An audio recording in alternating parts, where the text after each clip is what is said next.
Assalamu алейкум достор. Денсаулыққа пайдалы болған нәрселердің эстафетасын парга өрмөкчүмүн.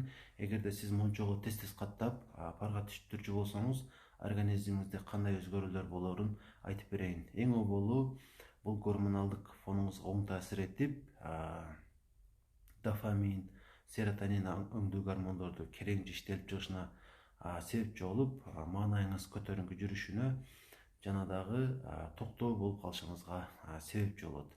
Анан дагы жүрөк кан тамыр системасына дагы жакшы таасир этип, жүрөк ооруларынын алды алынат. Ушундай эле кан басымыңыздын дагы нормада болушуна, өйдө болсо түшүшүнө себепчи болот. Жана дагы лимфатикалык системабыз бул дагы өзүнчө бир кан тамыр тутуму, ага дагы жакшы таасир этет. Жана дагы иммунитетибиздин дагы сөзсүз түрдө бекемделишине себепчи болот. Эгерде сиздин диабетиңиз бар болсо, кандагы глюкозанын өлчөмү нормага түшүшүнө себепчи болот. Анан дагы теринин абалы дагы жакшырып, псориаз жана башка тери ооруларынан тезирээк айыгып кетишиңизге себепчи болот. Териңиз дагы жылмакай болуп, мурдага салыштырмалуу жашыраак көрүнө баштайсыз.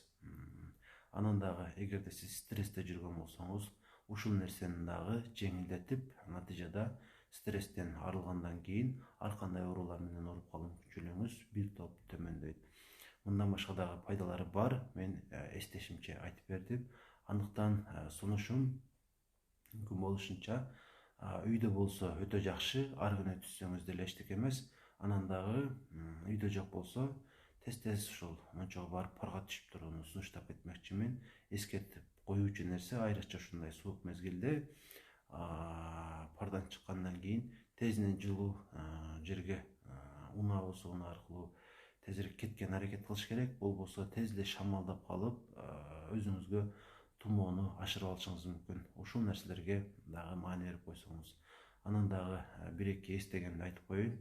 Бул сезгенүү процессин жеңилдетип, ар кандай оору менен ооруп баштаган болсок, ошолордун дагы жоголушуна себепчи болот. Андыктан ушул сунушту аткарганга аракет кылыңыздар.